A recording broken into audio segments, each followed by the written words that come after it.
Yeah. Shalom Zala. Can you please bring me the big brown Gemara on the round table? Look, round table. Thanks.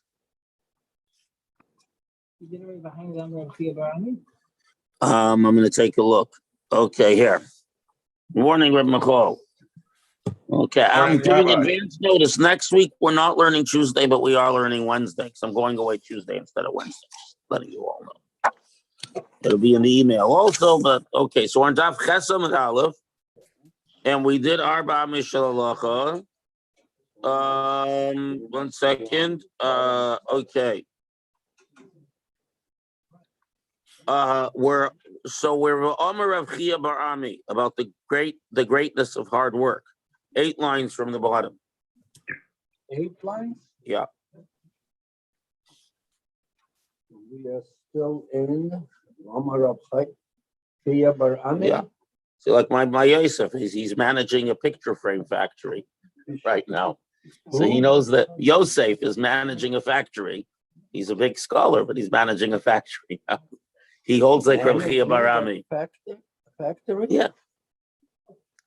Well, Amar Reb Chia Barami. What's his experience or was experience? He doesn't need experience. He's a smart Yiddilah.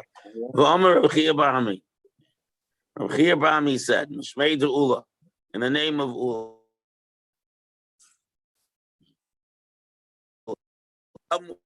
Someone who derives his sustenance from his hard work, that's even greater than someone who merely has fear of heaven.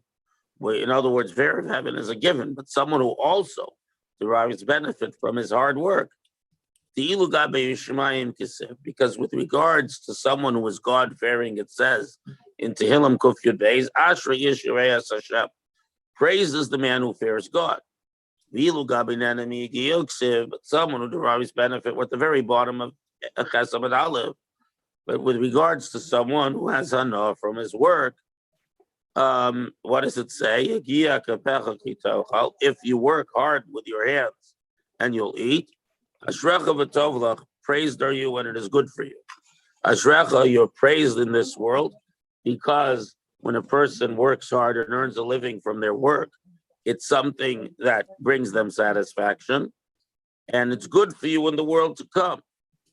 And with regards to the Yer Shemayim, it doesn't say Tovlach. In other words, the reward in the world to come to someone who is both a hard worker and a Yer Shemayim is even greater than the person who is merely a Yer Shemayim.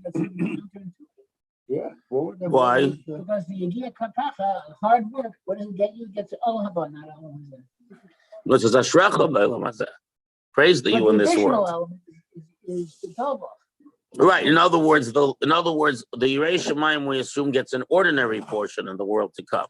A V'tovlach means the person who works hard and still fears God, has an extra portion in the world to come. Why can't both of them be Bolam Hazeh? No, right. There's Olam Haba. We say they both have benefit in Olam Hazeh, but the Olam Haba of the person who works hard is greater than the Olam Haba of the person who merely fears God. They both have Olam Hazeh. The Chiddush is in Olam Haba, that the Olam Haba, and I suspect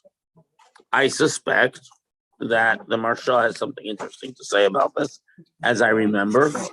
I may be wrong, but I think I remember the Marsha has something to say about this. It's been a while since I did.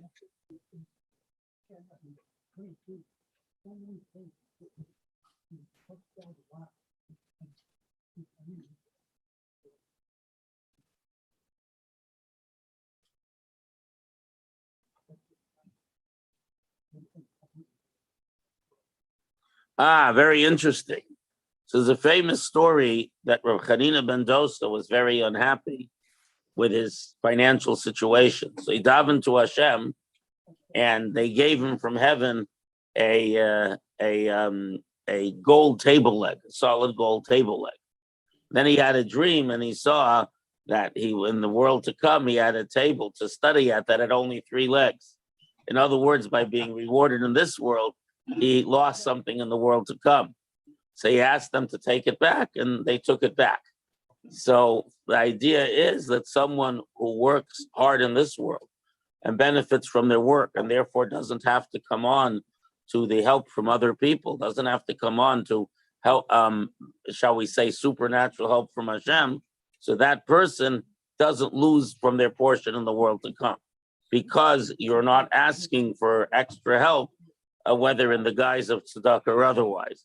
So because when a person asks for help outside their own efforts, so then this takes something away from the reward in the world to come, because they're basically asking Hashem for a reward in this world for their piety. So it's an interesting marshal. I knew there was an interesting marshal.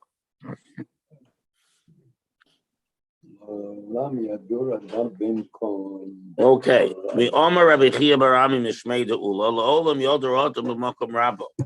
A person should always live near his teacher.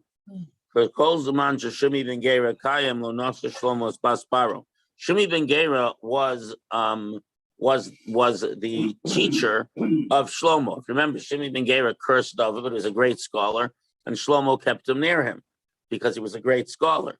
And also David warned him not to let him have his sight. So as long as Shimi ben Gera was alive, Shlomo did not marry the daughter of Baro.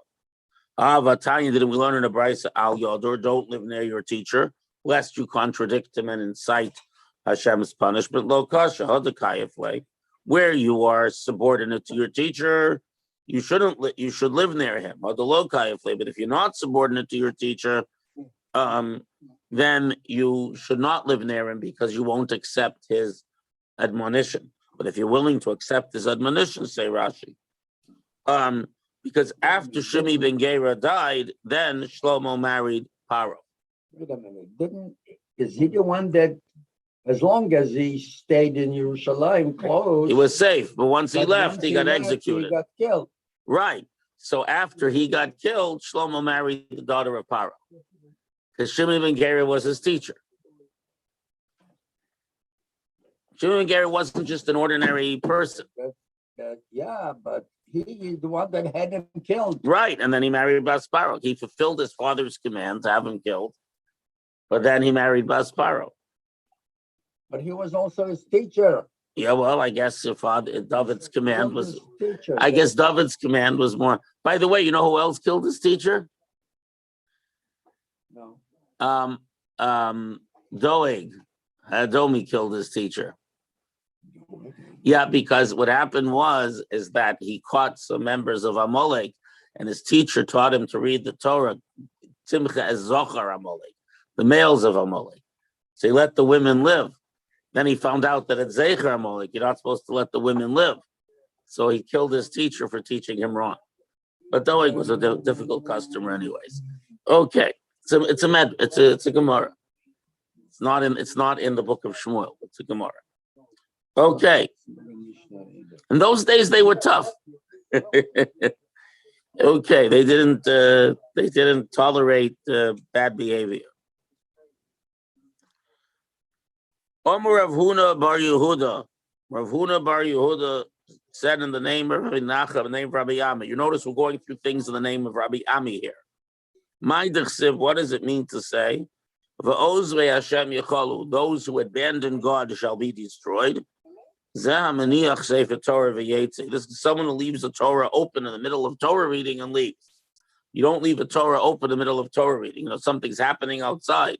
There's some parade, some excitement, and they're in the middle of reading Torah in shul. What are you supposed to do? Close the book? Close the Torah. Let's say something's happening, and I don't know, it's like someone. No, I mean, what we are doing here. You close the book. If you're not using it, you're supposed to close it. Right, but this is specifically about a Sefer Torah, which is holy. It's crazy. When I was a kid in yeshiva, and people would leave their sefer open, leave the desk, leave a Gemara or a Chumash open, the Rebbeim would go absolutely bonkers. Yeah, Because it's not respectful. Right, Hey, Leon, nice. Thank you for helping. I remember that. I still do it. It's still sort of when I see everybody leaving them open, and they always like to leave them open first on a bench that doesn't have a hole. They're always So that you leave the Torah open while you're kashahu pasua. The Gemara should say when it's open in the middle of reading it, and you leave it. I'm like, talking even a about it. sofer, yeah, who's repairing or writing a Torah, when he leaves and you can't close it because the ink is wet, you put a cloth over the two rolls, tightly, so it doesn't touch the ink, but it's covered. So, like, if you're checking a Torah, you're practicing from a Torah, you always have to cover it if you leave it even for a moment. And because it's called abandoning Hashem to leave a Torah open because it's disrespectful. Rabbi Avo Nofik ben Gavra LaGavra. Rabbi Avo would go out after covering the Torah between one Koreh and the other. In other words, he would leave, but after covering the Torah. Boy Papa ben Psuka Mahu.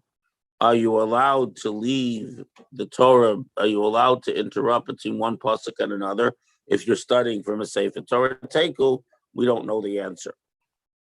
Rabbi Sheshes Mahada Pevagoris. When they were reading the Torah, Rabbi Sheshes already heard the Torah. He would turn his head away and study. He says, "I'm doing my thing. They're doing their thing." In other words, if you already heard Kriya, if you're in the middle of Kriya that you're fulfilling your obligation with, you're not allowed to learn during Kriya. But if you already heard Kriya and there's another minyan doing Kriya, like in 770 when we were in yeshiva there, so there was always minyanim going on, you don't have to stop learning Gemara to listen to them reading the Torah if you already heard the Torah reading. Now we're going to come to a discussion of Shnayim Mikra V'Echad Targum. And not everyone knows this, but it's an actual halacha in Shulchan Aruch that in the course of the week, one needs to read the Torah, twice the psukim and once the Targum. Why twice the psukim? So you know them well. We're gonna go through this whole thing because that way you remember them well. Because remember, we wanted people over time, right? We remind, and to this day, many most very scrupulous Jews do it. All my grown kids do it. I do it. Our minhag is to do it all Friday afternoon or Friday night. Friday night because the Fridays tend to be short and busy. Officially, you're supposed to do it after Chatzos on Friday, but you'll see. And some people do it some people do Shabbos morning. And some people do it with the, what do they call it? What do they call the daily learning? Abyssal Zaire, Abyssal Chokli Yisrael. Some people do it. Some people do the Shnai Mikra V'Echad Targum with the Chokli Yisrael. Amar Rav Huna Bar Yehuda Amar Rabbi Yami. So we're going to go through all the different aspects of this now. Rabbi Huna said in the name, why are we having this? The very last line on Chet Amud Aleph. The last line, thank you, Michael. So here's the thing. Hatzibor. Right. So why are we quoting this here and not in Masechta Shabbos? Because it's in the name of Rabbi Yami. We're discussing all the things in the name of Rabbi Yami.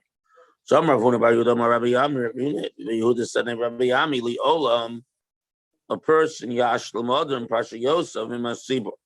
A person should finish the parsha of each week, says Rashi, with the community, which means that you should finish studying the parsha before they read the Torah on Shabbos morning.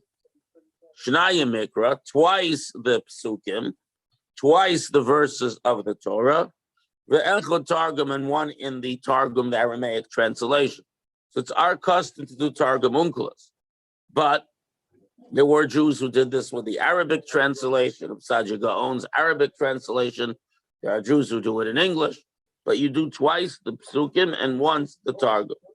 And you should finish, so you discuss the different customs, Friday afternoon, Friday night, Shabbos morning. The key is that one should finish doing in the course of the week, or Erev Shabbat, or on Shabbat, twice the psukim and once the Targum before the Balkori reads. So it makes sense that the Targum is Takia Targum and not Unkelos. Right, I mean, but the whole idea is so you understand what you're reading. Stam Targum is Targum Unkelos.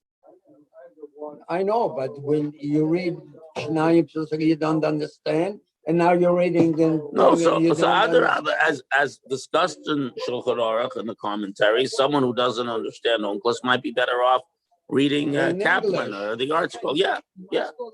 to do Rashi. Yeah. Yeah, some people do that. We do Rashi anyways, though. Why? In our, Rashi did understand? no, because Rashi explains it. But the fact is, I understand Aramaic, so for me, the Targum is perfectly adequate. The Targum gives, Targum Onkelos very rarely says something different, but when he does, yeah. Like for example, you notice in the Targum, the Rambam writes about this. In the Targum, which is very early, I mean, it's from the time of Bar Kokhba. So in the Targum, it never says Hashem gets angry or Hashem was pleased. It says a spirit of anger came forth from Hashem, or a spirit of pleasure. Why? Because Hashem himself doesn't change. The Rambam points out that this philosophical idea is already clearly in the Targum many hundreds of years before any philosophical works were written. No, inside the Targum, the Targum very sometimes translates things not according to their plain translation. It's always teaching us something. My favorite one is Brit Shmei Damare Roma V'Kitra V'Yatra. I understand the whole thing. It's amazing. Because you learned Gemara. All I had to find out that short means emet. Right. It means straight. Short means straight, but it means straight is true. True. Right. But the Brit Shmei is from the Zohar. So I'll tell you something very funny. There was a shul that I used to daven at that had a long period without a rabbi. So one of the chachamim there came along and said, we don't want to do anything that has its roots in Kabbalah. So I forget what they stopped. They stopped doing some random tefillah because it comes from the Mekubalim. So I walked over to him and I said, well, when are you going to stop saying Brit Shmei? So in Brit Shmei, how could you stop saying Brit Shmei? I said, Brit Shmei is from the Zohar. So he was a little bit confounded because most people don't know it's from the Zohar. What they have to do, which is extremely instructive, is listen to the Balkari, follow along in Targum Onkelos. You do that for a while, it's unbelievable what it's going to go. Yeah. What about you do? Follow along when the Balkari is reading the Sedra. Follow along in Targum Onkelos. Well, the Teimanim do that. And pretty quickly, when they read it, they have somebody read they have the kids. The kids know it by heart. The children eat it's a long davening because they daven word by word out loud, and then for the Chumash, but they love it. If you know what it is, if you know what you're doing and you know what it means, it's not a burden. And they love they love the language. No one pronounces Hebrew better than the Teimanim. Anyways, so and now even words that don't have Targum, Vafila Taros V'Diva, on the list of cities conquered in Parshas, in Parshas, where was it before Balak? In Parshas Pinchas. What? No, the cities of Sichon that they conquered is in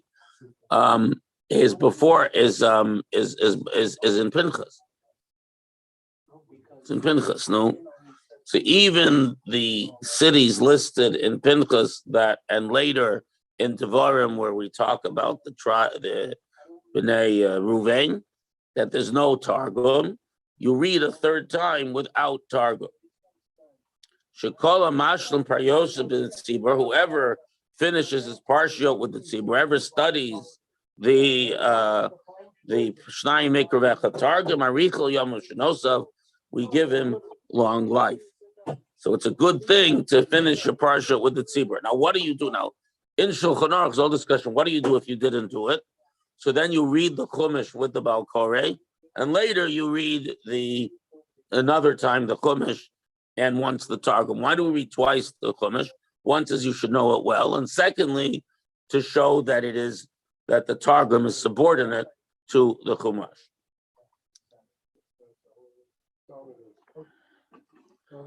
Now, Rabibi Bar Abaya, he was efficient. Rabibi Rabaya Savala Shnula Parshaisa the Kula Shaita B'Maila the Yom Kippur. Rabibi Rabaya wanted to do all the Parshias from the whole year Erev Yom Kippur, so he doesn't have to worry about it each week. He's going to do the whole thing Erev Yom Kippur. Read the whole thing? Yeah. all 5 books. Yeah.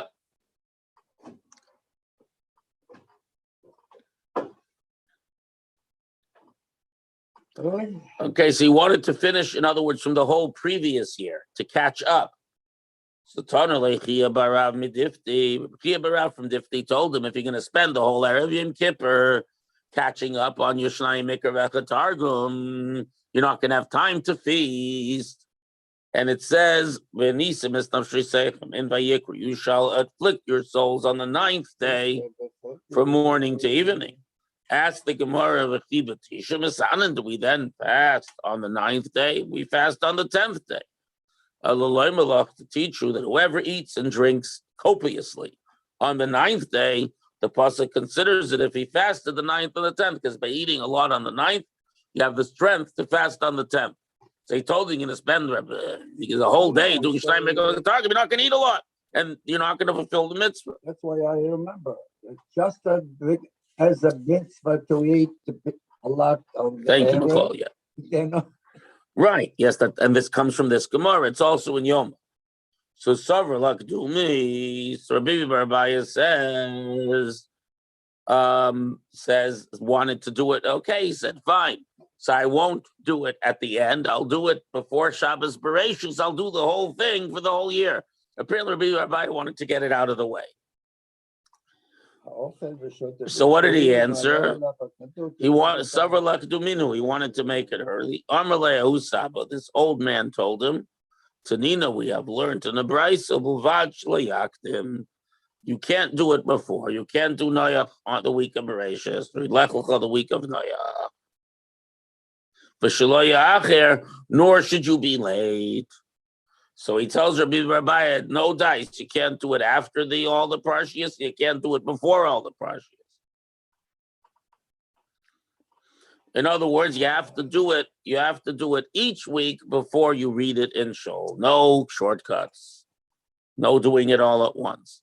That being said, if you miss the parsha, you can make it up until Simchas Torah. That's what it says in Shulchan Aruch. If you did miss a parsha, you can make it up through Tuesday, and if you miss Tuesday, you can make it up till Simchas Torah. Could Rabbi Yeshua ben Levi Libnei, like Rabbi Yeshua ben Levi told his son, Ashlimu Parshas Seichel, finish your Parshias with the Tzibor, Shnayim Mikra, read twice the Chumash and once the Targum, and Veziru B'Varidin, and be careful with the veins. Now this is a completely different statement. It has to do with the laws of Shechita. Could Rabbi Yehuda, like Rabbi Yehuda said that she is this of a read. So technically, when you shecht an animal, right, and until when you shecht an animal, you only have to cut the food pipe and the windpipe. But he says ideally you should cut also the veins and the arteries, the jugular vein, the carotid artery, and so on. So all the blood should come out. Now, Rashi, some people say that that's a proper shechita for any animal. Rashi says this only applies to birds, because like small birds, like pigeons, you roast them as one.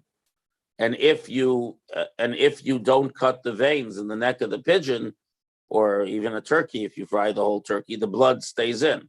Because normally when you, not frying, but roast, when you roast an animal, you don't need to salt it, right? Like the liver, which you have to roast. But when you broil something, you don't have to salt it over the fire.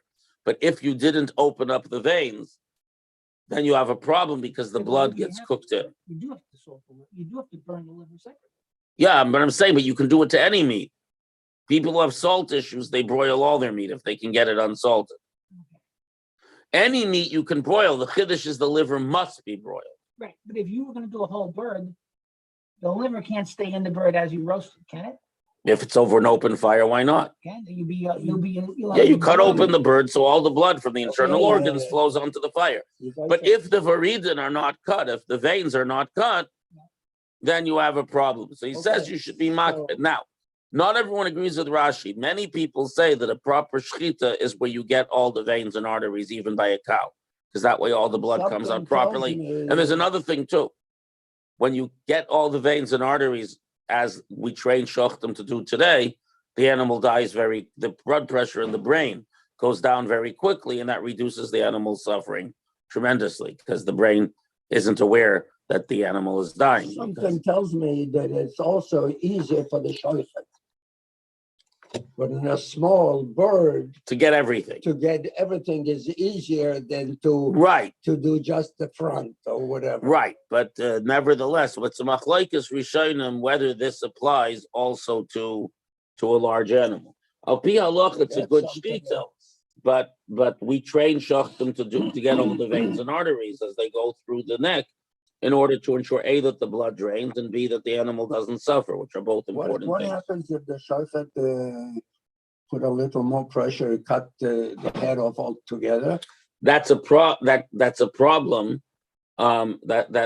can be a On a problem pigeon, especially, because the concern is that you might have hit the neck bone before you finish the shkita, and then the neck is pogum. The knife could be pogum. So then what you have to do is you have to check the knife and make sure there's no nick in it. But Because the knife is very sharp but very delicate. But it's not automatically traced. No. And by the way, we have some beautiful chalafs here in our museum. Really? Yeah, Yosef wanted to look at them next time he comes. Why? Because they're particularly nice 19th century chalafs. Oh, you mean And one may be a Miller chalaf from the 20th century. It's like, ever heard of Stradivarius violin? Yeah, of course. They're still the best. So there was a fellow a fellow named Miller who made chalafim in the early 20th century that apparently he had a special formula that no one's been able to replicate since. And the best shachtim, it's like a Damascus sword. The best shachtim have Miller chalafim. I want you to know. What? Are they still using 100-year-old blades? Yeah, as long as they don't not worn down completely, because the chalafim since the times of the Baal Shem Tov are honed. The cross section of the knife looks like a V. So as long as you can keep sharpening it, you can use a chalaf for a long time. But chalafim are made to be very sharp and hard, but they're not the kind of thing you want to go chopping with. And if you hit a bone, you're very likely to nick the chalaf. I want you. So to one minute, know- let me before you say. So there was this fellow I knew in England who commissioned a company that makes these ceramic knives that are super sharp and hard and never need sharpening to make a ceramic chalaf for behemoths. But it's big a chalaf. It was so heavy that the shachtim found that they were getting tired and the feeling in their fingers was going. So it didn't become a thing. The ceramic is heavier than steel. Much heavier. Really? It's apparently at least the ceramic that makes these never need to sharpen blades. But by the way, I have a ceramic knife that I bought at a trade show, and it's reasonably sharp, but it's Made not in super Japan? sharp, and you can't sharpen it. Made in Japan. This particular one came from Taiwan, I believe. No, so it's taka sharp, and taka doesn't need sharpening, but it's not truly sharp. I never finished because I came here in the middle. Down to Maisa, I was learning shkita in England, but I do have my set of sharpening stones and so on. They don't want to sell knives that are too sharp. If it's not that sharp, it might be by design. No, but it could be. But the chalafim are supposed to be super sharp. A good chalaf is like the old Damascus swords. You should be able to not cut a hair. That's easy. To put it right, to a hair held only on one side. Yeah. In other words, hair only held on one side. I have some of my knives so sharp that they'll quickly cut the hair on my arm. But I never got them so sharp that you could drop a hair on it and it would split. But I've seen shachtim who've gotten their chalafim that sharp. As a matter of fact, Rabbi Raskin, who's one of the very chashuv shachtim in England, who we were learning with, sharpening is his hobby. He visits the Tower of London and he gets the docents there will show him the various swords and things. And he studied the different methods of sharpening and so on. Because amol, swords, used to be people put a lot of effort into making them very, very sharp. The story goes, I don't think it's true, that one of these executioners of the Sultan had such a sharp sword that he cut someone's head off and the person didn't even notice it until he sneezed and his head fell off. Whether it's true or not, I don't know. This But- sounds like the thing of Zorro. Yeah, but be that as it may, getting chalafim sharp is a very hard and arduous task. But ideally, you want it so sharp that you can cut through everything, both the food pipe, windpipe, and the veins and arteries. Yes, Yossel.